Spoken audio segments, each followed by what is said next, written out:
Hi, this is Altamira with a weekend edition of the USA Chartbreakers here at Zach's Traders Cafe. It is Saturday, the 2nd of March. Starting off with the S&P, and it looks as though we may gingerly be able to upgrade the upside for this market. We've previously been looking for 5,200 at that resistance line projection from the end of September. That's obviously been rising as the days have gone by, so 5,200 by the end of this month, while we're above recent support and previous resistance around 50.50. Below 50.50 risks a move to 5,000, which is the floor of that rising October trend channel. Worst case at this stage is that we have to test the 50-day line at 48.88, but at this stage we're not really expecting anything lower than the 5,000 zone if pushed. If we do have an acceleration to the upside, which is possible with the widening of that channel from the end of September, then 53.20 could be a target by the end of April, but obviously early days yet. Moving along to the Nasdaq 100, which seems to be flourishing as well at the moment here. Previously looking for 18,400. That seems to be nearly done, that September resistance line. Above that, we can maybe widen the channel and go for an October resistance line projection at 19,000. And hopefully we could get that as soon as the end of this month. Recent support here around 17,800. Worst that we expect at the moment, about 17,500. Also quite close to the 50-day moving average shown there in blue.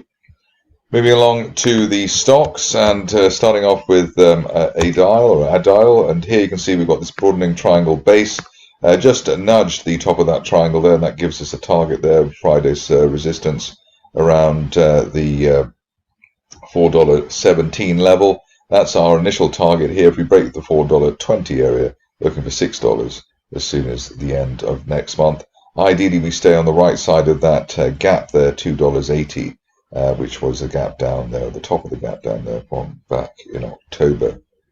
Moving along to another decent looking situation coming in the form of Altamira, and here you can see that the shares are pushing through the 50-day moving average. It's obviously been a rather rocky ride in the recent past, but we've got this stock pushing through that 200-day line, closing above it on the end of the week, which is a nice thing to do.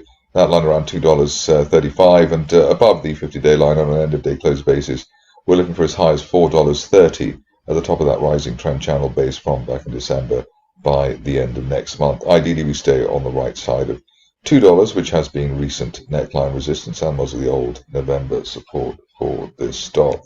Cardiff is next, and quite a dynamic looking situation. Unfilled gap to the upside to end the week on a flourish, and we've had positive consolidation above a rising 50-day line since the end of December, so can't say we haven't been warned that the stock was going to head higher. Top of the wide rising trend channel from back in August as high as $4. We're looking for that by the end of this month, especially while we remain above the old resistance there from August around the $2.75 area on an end-of-day close basis. So ideally, we can stay above that. Probably allowed down to $2.50, but ideally, we stay above that old peak as much as possible. Next up is Envoy Medical, which gets a second look this week. Here we had a rather ambitious-sounding target at the top of that broadening triangle at $7, which we've actually managed to hit. In fact, we overshot it. Next level up, obviously, the old $10 area, which was the trading area back in September. But we'd like to see the shares remain on the right side of the resistance on the way down around $5.25 to then anticipate $10 perhaps by the end of this month. Most famous name in the selection at the moment is probably Dell, and here you can see that the shares have built on that massive gap to the upside that we had back at the beginning of September. Although we gapped down back in November, we've had the second gap in the last month. And the current situation is that we're hoping that the market will remain above the top of the gap there around $115 and head towards the top of that rising trend channel from back in August last year as high as $155 by the end of next month. But a bit up in the air, so we'll probably need the dust to settle before being more precise on where the shares may go or not go. Everbridge is next, and interesting here that we had a previous broadening, rising trend channel base target around $29. We've managed to emerge from the slumber that we had back in February and even head towards a next notional target there around $38.50. Obviously, the fundamentals are quite important here, but it'll be interesting to see whether the shares can remain above the old July peak at $32 ahead of a potential move to $38 if they are so minded. Myomo is next, and here we've had a nice gap through the 50-day moving average to end the week. Another really strong situations. The 50-day line around $3.80. Above that, we're looking for $5 by the end of this month at the top of that consolidation channel there, which has been in place since back in November. Ideally, we stay above the floor of the gap there, or rather the top of the gap there at $3.20 in the meantime. Going on to Mmtec, and here, rather strange sort of pattern that we've got, but we did hit that resistance line projection there from back in October, and that's our target still around the $3.80 level. We're looking for that while we're above at least the $2 zone, which was the initial February resistance for this particular stock. So above 2, looking for 380 plus on Mmtec. Another stock which has legs at the moment is coming up, and one we've looked at quite a lot, which is Minim, and here you can see that we've got this sort of rather strange rising trend channel, a rather wide one and rather patchy, but at least we have the pattern there that above the floor of the channel there around $3, we're looking for 12, hopefully $12 by the end of next month. We get the kind of spike that we had back in November, and in the meantime, the recent resistance $5.30, we'd like to stay above that to at least then get back up to testing the old high there at the beginning of last month, near to the $8 level.